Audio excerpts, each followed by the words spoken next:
განიავებული შანსი კიდევ უფრო მეტი ქულის დაგროვებისა, აი აქ ურტყამდნენ ისინი გარის მიმართულებით და კვეთი ლიდერი გამოკვეთილ აუთსაიდერთან დიდი ანგარიშით იგებდა და ცოტა ასეთი მატჩი ჩვენ ჩემპიონატის ისტორიაში, რაც კარგია დაძაბულობისთვის. აი აქ შეიძლება უკვე რეალური მომენტი შეიქმნას, კესი გაირთულა საქმეები, ალბათ უფრო მარტივად თამაში შეეძლო, მაგრამ გააგრძელა შეტევა და დაარტყა არა ზუსტად ის შეუსრულებია მას კარგად ასეთი ეპიზოდი, მათ შორის გაგრასთან ეპიზოდი გავიხსენეთ, პრინცესეის პასი, კესი და ხო, გასაგებია რასაც აპირებდა, ალბათ სივრცის გათავ შეიძლება უკვე აქედან დაარტყმაც. აი, სწორეს ბურთი დაარტყმა და აი, გამოღვიძება და გამოფხიზლება სპაერის იჯარები. საბოლოოდ სპაერში წელს გადავიდა. აი, აქ კიდევ ერთი ეპიზოდი, კიდევ ერთი ძელი ჟანი დაარტყმა და თუ თამაშგარი არ არის, რუსთავი გადის წინ დღევანდელ შეხვედრაში და როგორც ჩანს გოლი ითვლება. შემდეგ რომელიც ქონდა გოლუბიას, მოყვა კონტრიერიში და აი ამ კონტრიერის უკვე რუსთაველთა გოლი. ჯერ ეს დაარტყმა მე მგონი გუჯაბიძე იყო, კაპიტანი, მას ახასიათებს ხოლმე საჯარიმოს გარედან ესე შორეული და გოლი 8 საგოლე პასი. აი კიდევ ერთხელ გამეორება ეს ფეხბურთელი რომელმაც დაარტყა იყო კესი, წელი მერე და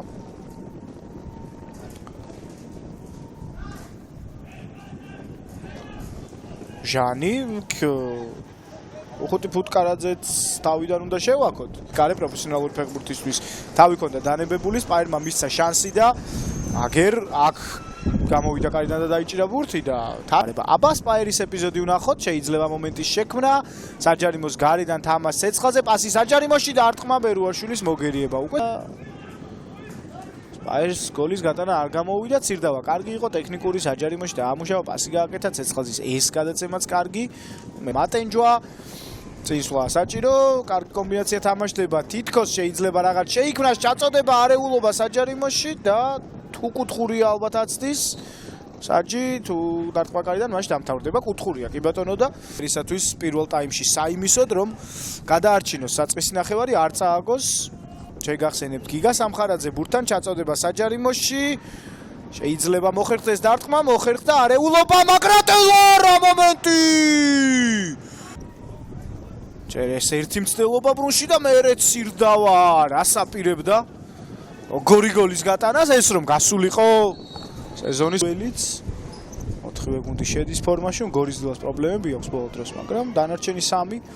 აშკარად უკეთ ათამაშდა აბა ეს ეპიზოდი შეუძლია სპაის გათანაბრება რეალური მომენტი კიდევ ერთი კარგად გაათამაშეს ბურთი მოკლე პასებით მეტოქის საჯარიმოში გიორგი ცეცხლაძე პაპუნაფონიავა და თამას ცეცხლაძის არა ზუსტი დარტყმა იქ ვეღარც ბერუაშვილი გადაარჩენდა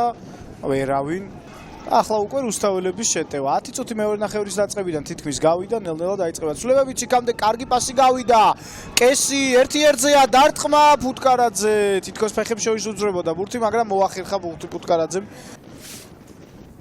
ჩართულობარი საქმეში მაგრამ ჯერჯერობით ამის დაჭრება არ არის შორეულ ძელთან ჩაწოდება 1-1 გათანაბრდა ანგარიში ამდენი მომენტი ქონდა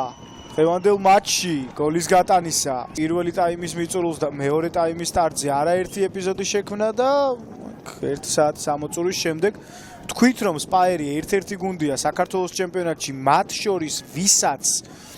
უყვარ სტანდარტული სიტუაციების გოლად ქცევა და ეს მათ დაადასტურეს აი ამ გატანილი გოლით ყველაზე უკიდურეს შორეულ წერტილში ძელთან ჩასაფრებულ ცეცხლაძეს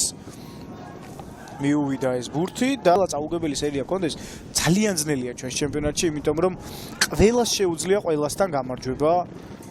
ამის თქვა შეიძლება კესი ფუტკარაძე მოიგერია დამატება და კიდევ ერთი რეალური მომენტი რუსთავს დიდი ხანია ეპიზოდი არ ქონია და ახლა ვერ გამოიყენეს მათ ეს მომენტი გარეში სამთვალსაზრისითაც გულისხმობ თამას ცეცხლაძეს რომ მომენტი ქონდა დაახლოებით ისეთი იყო სწორედ ცეცხლაძე შეცდა აქ აჯობამას მეტოქემ და მე უკვე დარტყმა ასე რომ ორივეს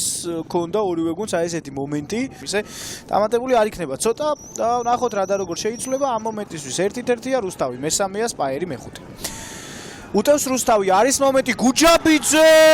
გავიდა გოლი და რუსთავი გავიდა კიდევ ერთხელ წინ. კაპიტნის გოლი მან ერთხელ ეს უკვე გააკეთა, საჯარიმოს გარედან შორეული დარტყმით გაიტანა ამ სეზონში. კაპიტნის გოლით რუსთავი კიდევ ერთხელ გადის წინ. აი აქ დაიკარგა ბურთი, ეპიზოდის შემოწმება რა თქმა უნდა ხომ არ იყო ჯარიმა. წამოიღო ბურთი, რამხელა სივრცე დაუტოვეს, მისცეს საჯარიმოში შესვლის საშუალება. ართმევაზე რატომღაც საჯარიმოს გარეთ არც ერთი მწველი არ გადავიდა